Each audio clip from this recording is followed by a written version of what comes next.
Damos la bienvenida al doctor Gustavo Vega, quien es autor de este nuevo libro En torno a la universidad, capítulos que se le olvidaron a Carlos Cueva Tamariz.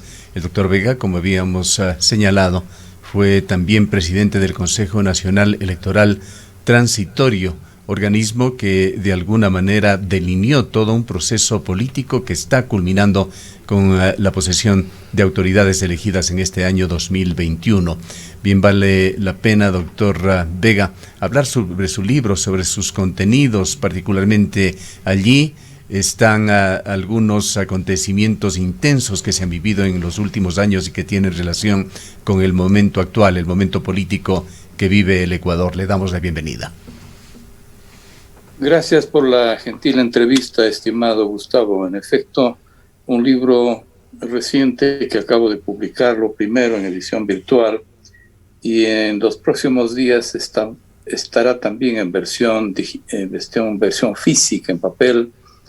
Recoge lo que usted bien dice, acontecimientos de los últimos tiempos alrededor del tema universitario, que por la presencia mía como rector de la Universidad Internacional del Ecuador me ha dejado la obligación de reflexionar por escrito sobre lo que ha ocurrido en el sistema de educación superior y su entorno, quizás guiado por una frase clásica que está escrita en Meditaciones sobre el Quijote, de un clásico de la filosofía contemporánea. Me refiero a Ortega y Gasset. Yo soy yo y mi circunstancia, lo dice en forma reiterativa la gente que ha leído a Ortega, pero pocos se acuerdan el colofón de esa frase. Yo soy yo y mi circunstancia, y si no la salvo a ella, tampoco me salvo yo. Es la frase completa de Ortega que me sirve para reflexionar sobre la universidad y su circunstancia. ¿Por qué el nombre? Carlos Cueva Tamariz, el rector de la universidad pública por antonomasia, quien ha estado en funciones más tiempo a cargo de la rectoría de la Universidad de Cuenca. Ninguno lo disputa, muy cerca en cuanto a tiempo, el rector clásico de la Escuela Politécnica Nacional, el ingeniero que pasó a la historia por ser un religioso contumaz, pero un gran gestor de la Politécnica Nacional. El ingeniero Orellana Ricaurte estuvo muy cerca de los 22 y tantos años que Carlos Cueva Tamariz estuvo al frente de la Universidad de Cuenca. Claro, ese libro lo hizo hace más de 60 años Carlos Cueva, y jugando con la historia me permití poner un subtítulo: En torno a la universidad, como el libro de Carlos Cueva, y jugando con el humor, capítulos que se le olvidaron a Carlos Cueva Tamariz, en base de la obra clásica de Montalvo, que festejando a Cervantes escribió su libro, que se llama, como todos los ecuatorianos sabemos, Capítulos que se le olvidaron a Cervantes. La universidad, doctor Vega, tiene varias facetas. La universidad en general es, entre otros, un observatorio del convivir nacional que tiene justamente que absorber, digerir lo que sucede en el país para integrarlo a sus proyectos relacionados con el desarrollo comunitario. Desde ese punto de vista de usted como académico y también como una persona que ha sido llamado a intervenir en varias instancias, estuvo usted en la creación de la anterior constitución, previa a la nueva constitución que está vigente, estuvo encargado también en esa importantísima transición en el periodo de Julio César Trujillo del Consejo Nacional Electoral, cuya función delineó estas elecciones que están ya llegando a un punto culminante con la posesión de autoridades.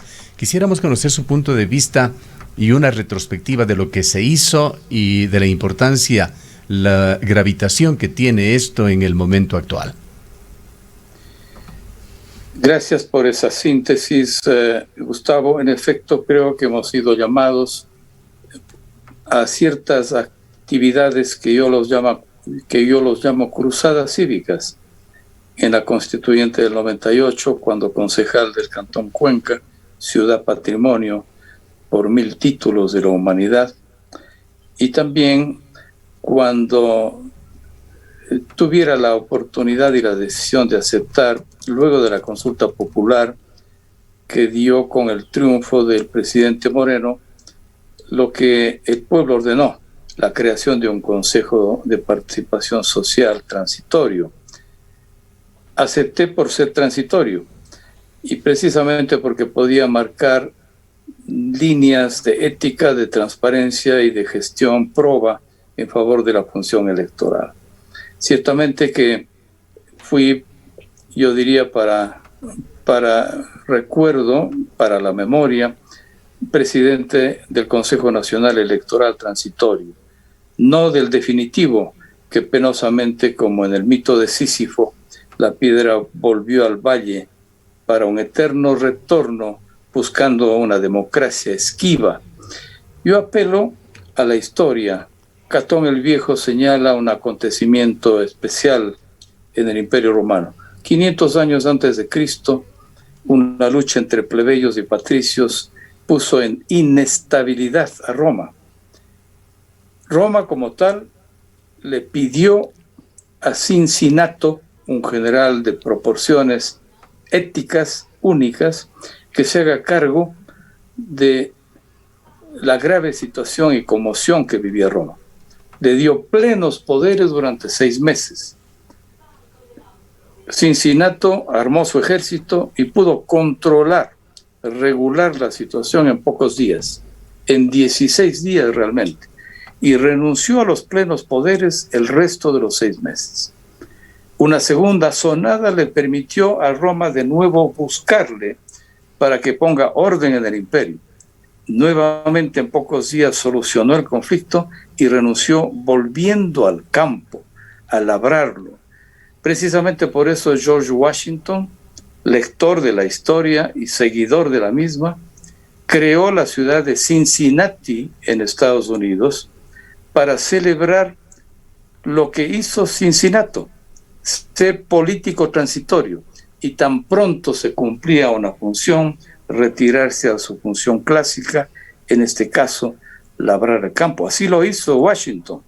Fue presidente de los Estados Unidos y desde allí no se acepta sino solamente 2 periodos presidenciales en la saga de los siguientes presidentes, para que no haya una especie de político profesional que en el caso de América Latina le ha hecho realmente mucho daño.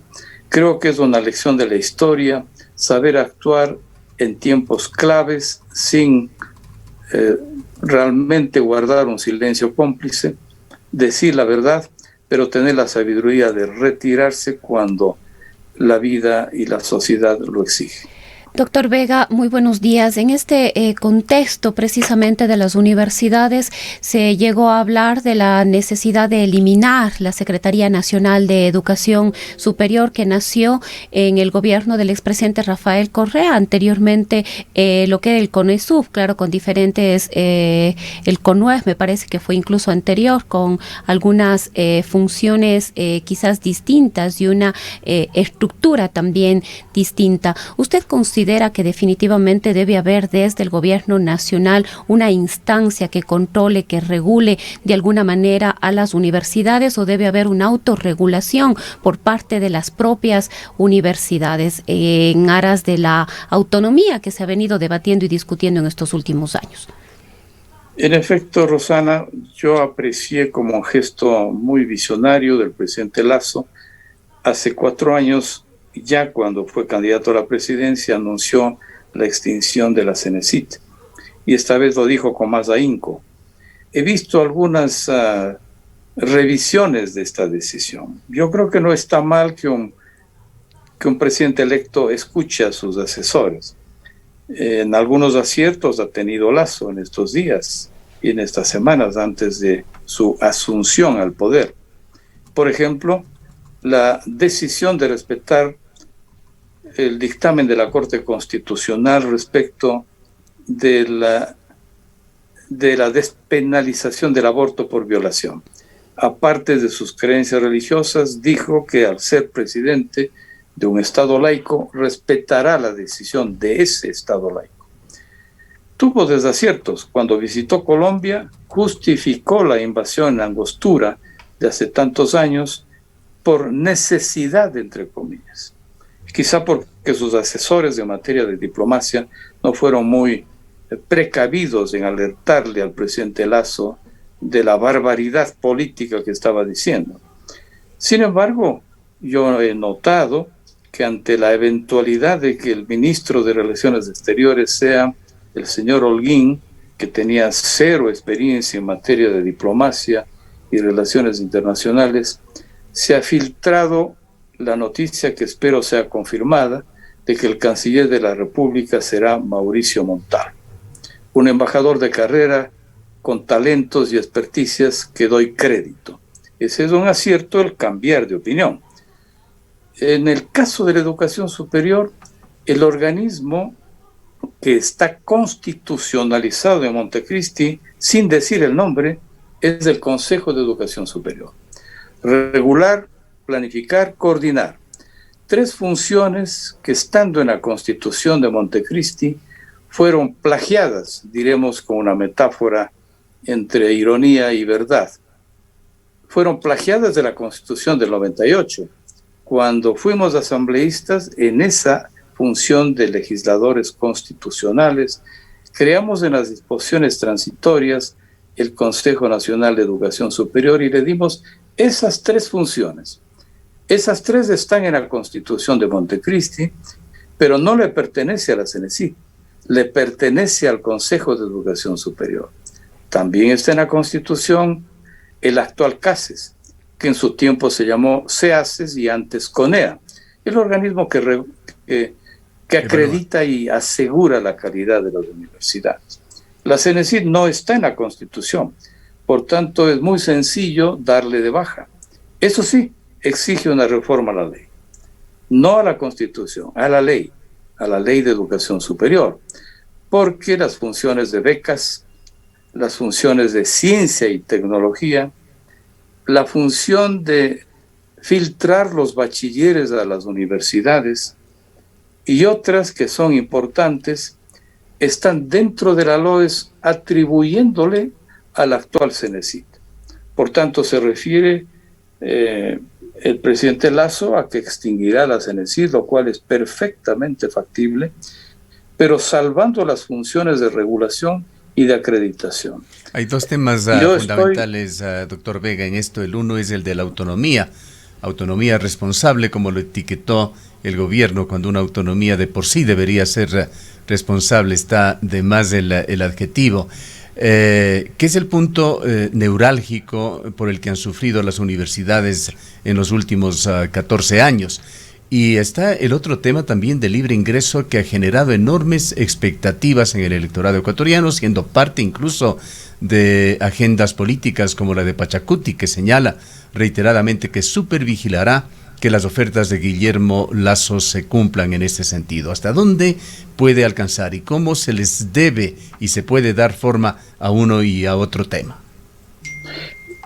En efecto, autonomía responsable es un término que se apropió el presidente Correa, pero asimismo fue un plagio de los 2 foros mundiales de educación superior que ocurrieron en París, en la UNESCO, en 1997 y en el 2008, en el llamado París +11.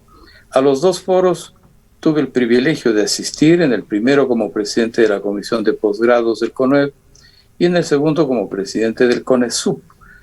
Pues bien, autonomía responsable es una creación de los 2 foros mundiales de educación superior, apropiado en forma, yo diría, mañosa y sesgada por el anterior régimen que vivimos. Pero la autonomía, ante todo, como usted lo dice, es un sustantivo. Primero es el sustantivo y después es el adjetivo. Autonomía responsable. Yo creo que es importante la regulación. Yo no creo en el libre mercado para la universidad. De lo contrario, se festina el deber ser de la universidad. Tiene que haber regulación, pero no hiperregulación, que sí hubo en los últimos 14 años, sobre todo en los penúltimos 10 años. Una invasión, una ocupación de la autonomía por parte del gobierno. Tiene también en la reforma de la LOES que cambiar la conformación del CASES y del CES. No puede ser que el gobierno de turno tenga la mayoría de los votos en quienes rigen el sistema de educación superior. En el CASES, peor aún, porque el presidente del CASES está elegido directamente por el presidente de la República. Hay consejeros académicos que ganan por concursos, a veces amañados, hay que estar muy claros en eso, y hay representantes de los ministerios que conforman el CES. Por tanto, el CES y el CASES, en la reforma propuesta por el presidente Lasso, tienen que cambiar la conformación, la constitución de los dos organismos. Pienso que también es cierto que en el tema de los bachilleres es un tema grave. De 290,000 bachilleres, solamente 90,000 pueden ingresar a las aulas universitarias. Hay que tener una política de diversificación para que se capten intereses en favor de los institutos técnicos y tecnológicos. Y además de evitar la obligatoriedad desde el gobierno para que un estudiante que haya sido coronado en su carrera como bachiller elija la vocación que le manda el gobierno. Usted no puede ser médico, pues tiene que ser ingeniero agrónomo. ¿De cuándo acá, pues, esta potestad del gran hermano, el gobierno, a través de lo que ellos llaman el Estado, que es una equivocada relación de sinonimia, una cosa es del Estado y otra es del gobierno, de obligar a las vocaciones de los bachilleres? Fue un fracaso, Gustavo, el bachillerato unificado. Por lo menos el hecho de tener una diversificación de áreas en tiempos anteriores filtraba mejor las vocaciones de los estudiantes al momento de escoger la universidad. Yo no estoy de acuerdo con el libre ingreso. Eso sería un populismo al servicio de una falsa universidad, pero tampoco un sedazo criminal para que realmente se eche a pique las esperanzas de los estudiantes. Doctor Vega, ¿debería retornar el proceso de admisión a las propias universidades, los exámenes de ingreso que recordamos asumía cada una de las instituciones de educación superior? En efecto, en el tiempo del presidente Moreno se flexibilizó esta parte que menciona Rosana. Se empezó a devolver a cada universidad la función de escoger, de filtrar, de preparar a los estudiantes en la admisión. Yo creo que eso es una decisión correcta, que cada universidad tenga una política de admisión distinta de un sistema globalizado a manera de un canon homogenizante se administre en el país. Sin embargo, se necesita la decisión política financiera y ese es el otro talón de Aquiles. En un estado en quiebra, las universidades públicas han tenido un grave impacto de su economía, una reducción notoria de sus presupuestos, lo cual les obliga a tener que seleccionar con criterios no necesariamente académicos, sino financieros a los estudiantes. ¿Es la gratuidad posible? Perdón, Gustavo. ¿Es la gratuidad en la educación superior posible? Yo creo que ese es un tema que con madurez y con visión histórica se debe reflexionar. Cuando fui rector de la Universidad de Cuenca, mediante una política que a usted le consta, usted fue académico y lo sigue siendo, logramos un consenso ciudadano para que la matrícula diferenciada se implante en la Universidad de Cuenca. Logramos un consenso con las distintas fuerzas vivas de la ciudad, el municipio, la prefectura, la Casa de la Cultura. No descuidamos el nexo con el papel de fuerte influencia que tiene la Iglesia Católica. Hablamos con Monseñor Luna, contratamos una empresa que científicamente, con el apoyo del nuevamente rector de la universidad en el futuro, en ese entonces era decano, el decano de ingeniería Fabián Carrasco, el matemático y estadístico, el ingeniero Rafael Estrella, diseñamos una política absolutamente sensata para que pague el que tiene, que no pague el que no tiene y sea becado el que no tiene nada. De esa manera teníamos un oxígeno de hasta un 15, quizás 17% del presupuesto por fondos propios. Lo que ocurre es que en una democracia populista, la gratuidad a rajatabla es lo más inequitativo que existe. Una cosa es la igualdad y otra cosa es la equidad. Y pienso que eso podría, sin tapujos, sin tabúes, volverse a discutir.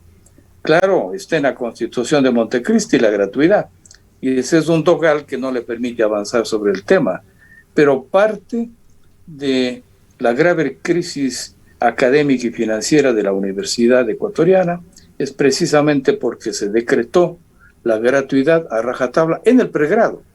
Pero miren ustedes que en el posgrado las universidades públicas pueden cobrar lo que quieran, y se cobra a veces excesivamente, porque la universidad necesita recursos, evidentemente. Pero si tuviera la voluntad política el país de volver a estudiar la gratuidad con flexibilidad, creo que sería provechoso para el Ecuador. No es así en el caso de Europa. La universidad pública es absolutamente gratuita, inclusive para los extranjeros, pero porque está muy bien subvencionada por los impuestos y por el Estado, y se da el lujo la Universidad Europea, en su mayor parte, de ser la Universidad Pública Europea gratuita. Doctor Vega, el caso del Ecuador. Lamentablemente el tiempo es esquivo y se nos agota. No quisiera dejar de tener de usted una opinión sobre el momento actual, la coyuntura política que se vive con la posesión de los asambleístas y el funcionamiento de una nueva asamblea a partir del día de hoy en Ecuador, que ha venido precedido de intensos movimientos que posiblemente siguen dándose hasta esta misma hora. ¿Cómo ve usted esta situación en Ecuador? Un grave sainete, una sonrisa y una lágrima.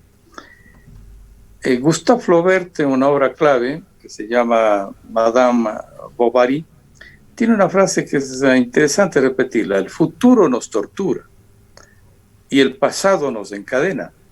He aquí por qué se nos escapa el presente.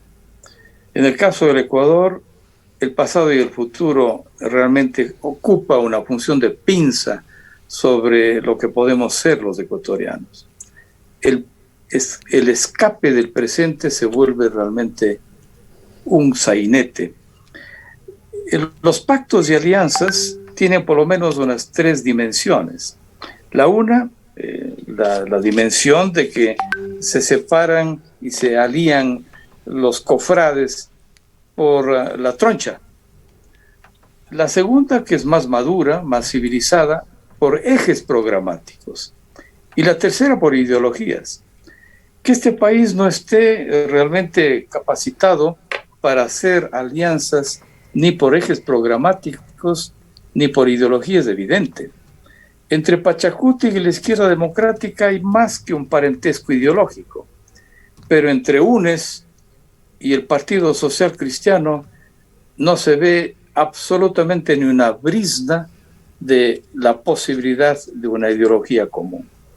Yo creo que precisamente por eso es importante ser críticos de la ciudadanía con que el reparto de las canonjías, las comisiones, el CAL, la presidencia y las 2 vicepresidencias deban ser maduras. Lamentablemente, ejes programáticos, que sería lo pragmático, no se ven en las alianzas de estos días. Por ejemplo, ¿qué se dice sobre la supervivencia del IES? ¿Qué sobre la dolarización? ¿Qué sobre la minería extractiva? ¿Qué precisamente sobre el tema de las decisiones del país en torno a los impuestos? El presidente Lasso ha anunciado que no habrá impuestos, eso ya es un punto importante, pero no así el poder legislativo. Yo diría que este pacto, alianzas, por lo menos lo que espera el país es de que sea por ejes programáticos, ya que por ideologías va a ser absolutamente improbable, y exigirles a los asambleístas de que la alianza y el pacto no sea por la troncha y simplemente por el manejo perverso de lo que será el control político, porque hay 3 diferencias. Una cosa es la política, otra es lo político y lo tercero es la politología. La política sin lo político se vuelve antiético y creemos que eso es lo que está pasando lamentablemente en la Asamblea Nacional hoy. Esperamos, todavía hay unas horas para que la fusión de tendencias no sea por el indulto a quienes han sido sancionados por la ley como prófugos de este rato. Esperamos que no sea por el indulto ni búsqueda de amnistías. El indulto es una figura de la presidencia de la República, la alianza es una figura de la Asamblea Constituyente, de la Asamblea Legislativa. Por eso es de que ni una ni otra debería estar en la agenda de estas maquinaciones que no son transparentes. La política es ciencia comparada. Cuando la democracia cristiana internacional en Alemania y la socialdemocracia internacional en Alemania pactan, lo hacen visiblemente sobre la mesa. Toda la ciudadanía se entera de las discusiones y no hay pactos tras bastidores. Lo que debemos exigir los ecuatorianos es que las alianzas sean por ejes programáticos, ya que por ideología puede ser inalcanzable.